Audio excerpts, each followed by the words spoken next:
It was not the party or the chance to walk on the freeway that got people out here. It was the fact that they're now 1 mile closer to getting somewhere. Hayden is backed up, Scottsdale Road is backed up, Pima was backed up or coming off of 90s. So the loop means a whole lot, especially to get to the West Valley as well. While the opening of this latest stretch is pretty grand, it's not nearly as exciting as this. It's the 25 miles of freeway already into construction and ready to be finished in the next 2 years. It has been very frustrating, seeing that the roads are coming and we never know when it's going to open up. And while construction seems painfully slow, remember this, it was just 15 years ago that this 3-mile stretch of Interstate 10 opened up near Dysart Road. At that point, I-10 didn't even go all the way through Phoenix. As of today, the Valley has 58 miles of freeways. In the next 2 years, there will be 25 more miles. And by the year 2007, all 142 miles of planned freeways will be finished. But even then, it's not over. There's figuring out how to get our freeways to carry even more. We are building these freeways with some expansion in mind. That's why you have the median areas in there, so that in future years, as we're building and expanding even the HOV lane system to encourage people to carpool, we'll be able to add some lanes there. But just as this freeway opening back in 1984 didn't solve any problems, neither will this latest stretch. The experts say that will require transportation plans, buses, mass transit. But just the same, the folks who live up here are happy to have it. This is fabulous. And they'll like the next stretch even more. Rick DeBruhl, 12 News.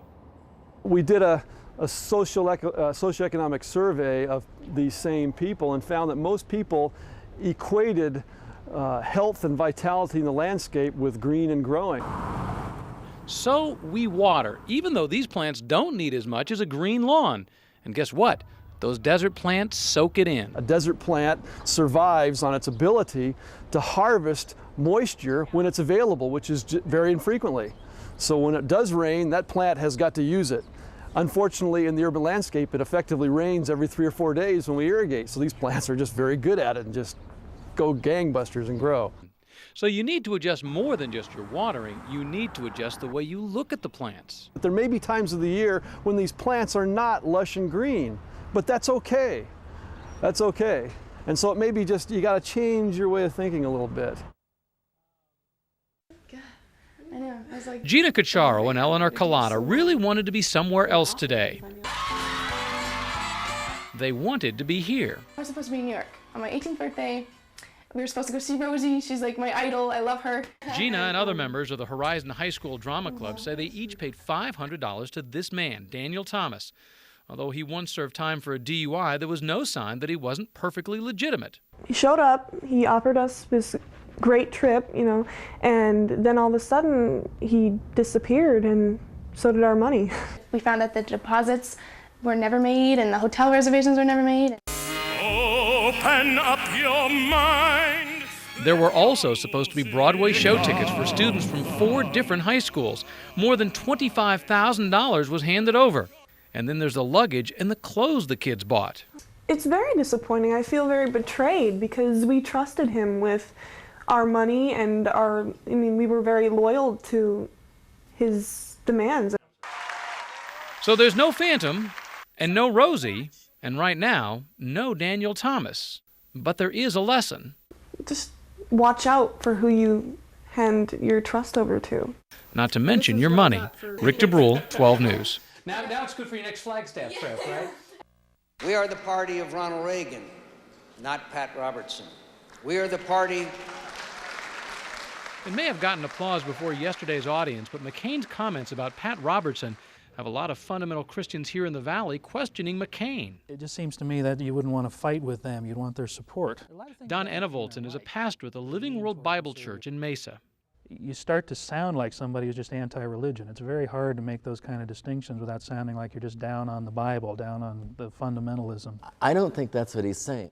The Reverend Dr. Stephen Wales thinks McCain's comments were right on target. I don't think Senator McCain wants to exclude the religious right.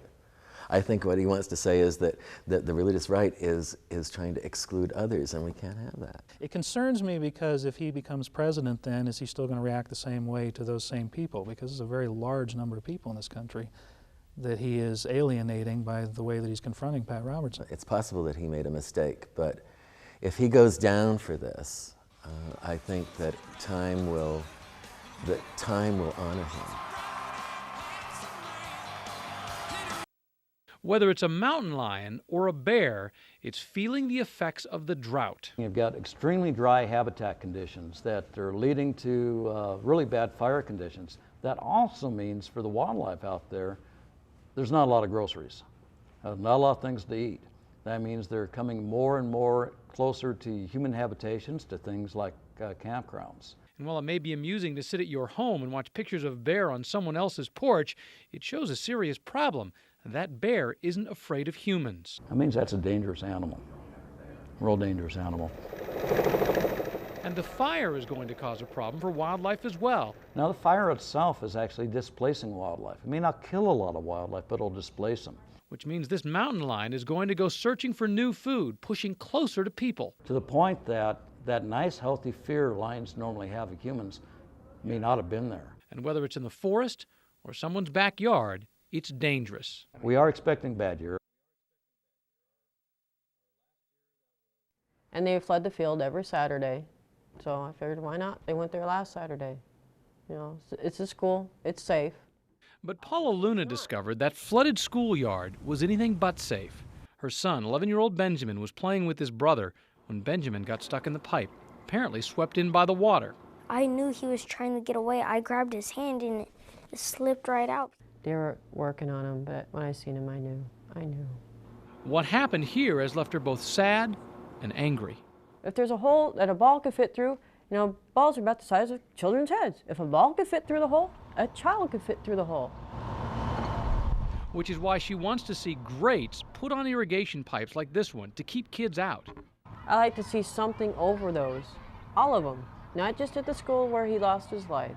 Seeing that happen won't bring Benjamin back, but it could bring Paula some peace. I haven't lost him. I know where he's at. I just have to catch up to him someday. Lisa Gibby knows what it's like to be pregnant and in jail. She's due in 3 months. The care's all right. The medical care's all right. Just the only problem with being pregnant in here is the hot water. We have no hot water. We never have hot water. But Lisa's jail life will be different than Mary Groden's. You see, Mary will be kept away from all the other female inmates because of the type of crimes that she's accused of. If you kill a husband, they're perfectly safe. But if they kill a child, we have to put them in protective custody because the other women inmates don't go for that at all. Which means she'll be locked in a cell like this one, 23 hours a day. And when she delivers, you only get to see it for an hour afterwards, and you're shackled to the bed the whole time. You know, you break the law, your freedoms are taken away from you, and it's a tough deal, even for a mom. While inmate mothers can't be with their kids, they don't automatically lose their parental rights. Every situation's different.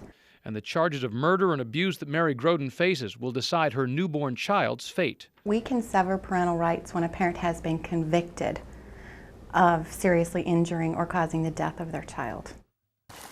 Megan Mosby's work is about to pay off. If we put him right here, he can bounce to here. She's getting ready to send a baby bald eagle home. I'm very excited. This is why we do this. For the last 4 weeks, this bird has been at a place called Liberty Wildlife in Scottsdale. Brought in with a broken collarbone, it got a chance to heal and some flight lessons. Because he's been in a 60-foot flight cage on flight therapy for about, 7 days, 8 days? Now, Arizona Game & Fish has brought the bird back to the canyon where it was born 3 months ago. For the eagle, this canyon is more than just home, it's also family. His parents still live here, and he's got a brother flying around here as well. As long as the adults know where they're at, and his brother's hanging around, then this guy should do real well. Are you ready, Mr. Eagle? Oh, there you go. It's exhilarating. For a few moments, the eagle just stands there. I think he's just trying to get his bearings, you know, he's just trying, there you go, all right. Yeah. Look at him, he's doing great. And normally their odds of survival to this point aren't very good, but since he's already made it past 5 weeks old and he's already fledged and he can fly now, he should do real well. And it makes us feel really good. We think we've succeeded. And watching the eagle fly, you can't help but agree. Near Cottonwood, Rick DeBruhl, 12 News. Sooner or later, your TV and your computer are actually going to be the same thing. They'll kind of combine the same purposes. One device that allow you to watch TV and email, surf the web. And AOL TV is sort of a step in that direction. We're trying to say you love your TV. It's great. You spend 7 hours a day with it. It's your favorite box in the home. but we can add some interactivity to it to make it more enjoyable. So how's it work? Well, subscribers will get a box that will go on top of their TV. You'll plug it into a phone line, as well as your television. While you're watching TV, you can also dial up AOL. You'll see both on the same screen. That means while you're watching Rosie, for example, you can email your friends or cruise the net or even get a reminder that your favorite show is about to come on. The downside? Well, for one thing, it'll cost you more, $15 extra if you already subscribe to AOL, $25 if you don't. It's not really a computer, so it does have limits. And if you're a couch potato, it means you have to think about more than just the power button and the channel selector. Whether AOL TV flies on your TV or not, get used to the simple idea that eventually this and this are going to be the same. Rick DeBruhl, 12 News. At the Pilot truck stop on I-10, truckers like Bob Harden were glad to hear the speed limit will stay the same. I think it would be better for everybody to have the same speed limit. And ironically, so were motorists like David Stannard. If regular traffic's flowing at, let's say, 65 miles an hour, 70 miles an hour, and a truck's only allowed to go 55, then all the other cars got to go around that obstruction.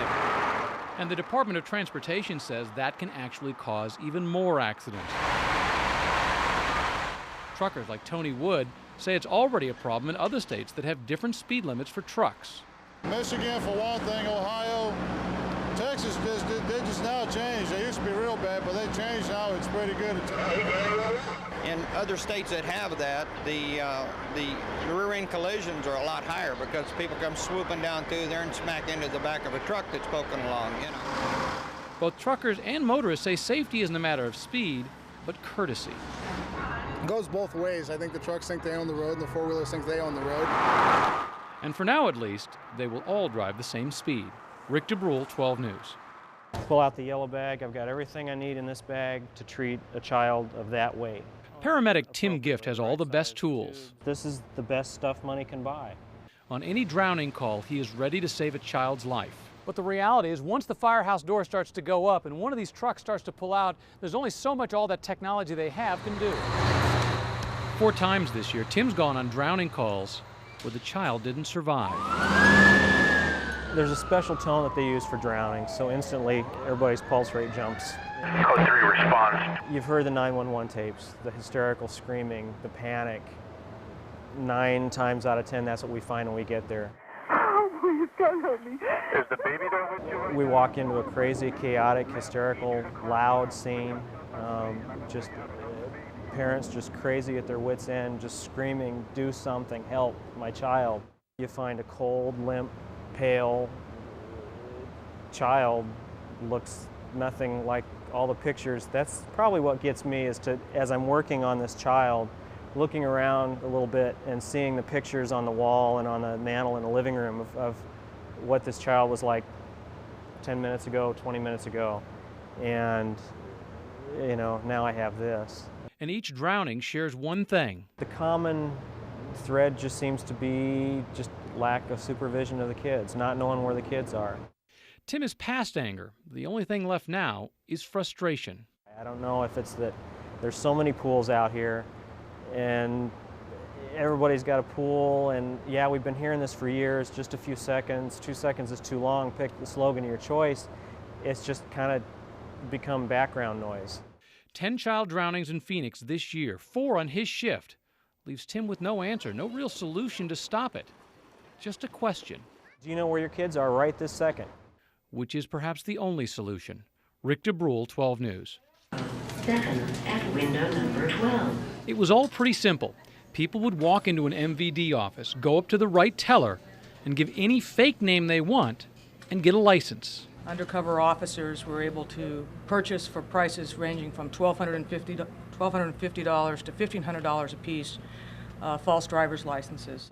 During the 3-month investigation, they discovered 30 to 35 bogus licenses were being made each day. That's around $40,000 a day, more than $3 million worth over 3 months. And it was in 3 separate rings. We were surprised that it's extensive as it is, that we had these different numbers of people working apparently independently of each other.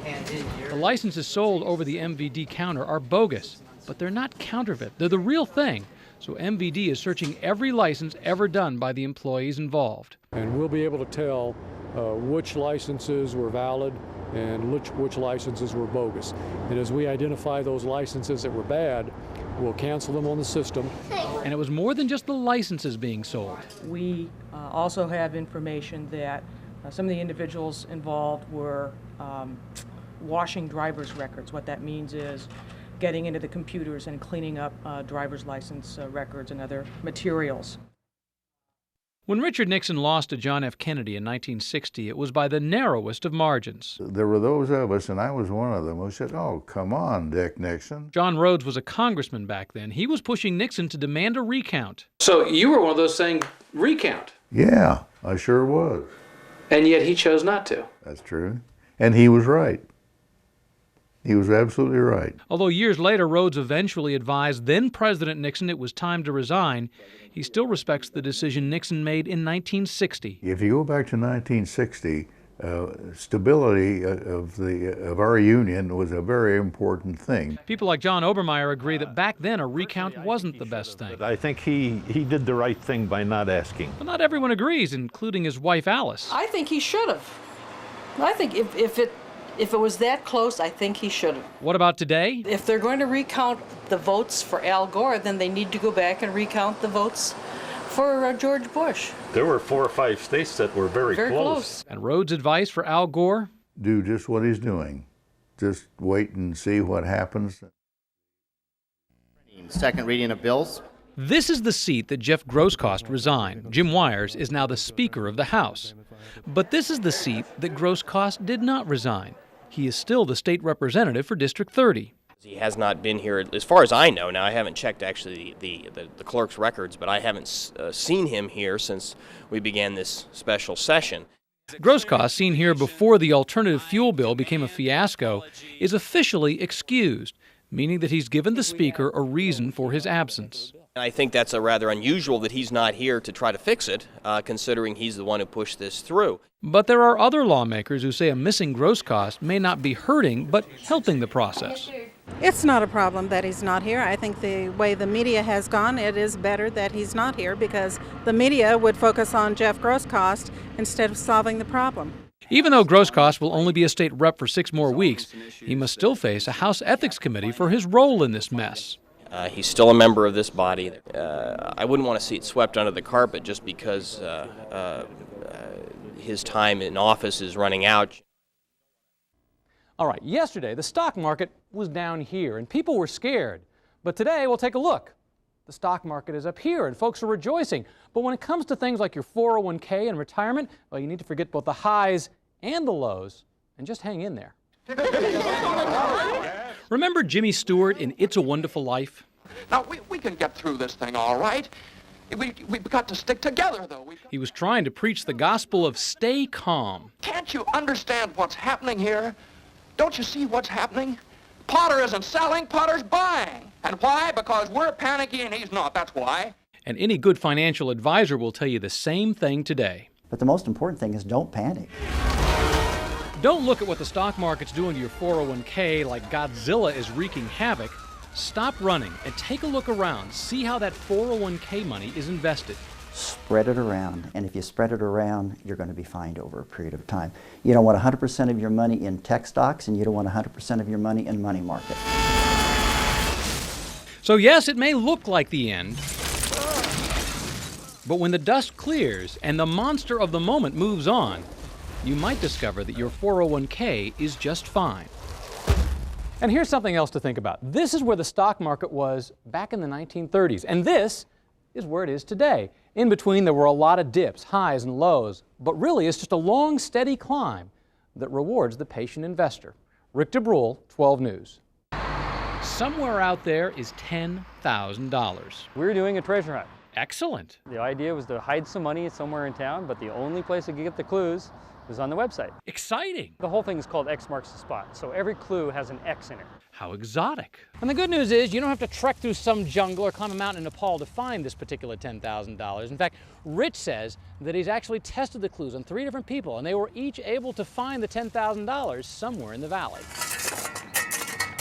And there's no need to excavate either. Well, I certainly don't want anybody out there digging up yards and things. Each day, the website will express a new clue. Well, they go from very vague to very specific. You'll see they get a little more specific as time goes on. So should you search for a giant X? No. No, we're a little more subtle than that. The money does exist, except... The money's not there. I figured that we needed to be a little safe about that, but there's a certificate there that says if you found this, you win the money. So examine your world, spare no expense. The money is there waiting for someone. Rick DeBruhl, 12 News. Happy New Year.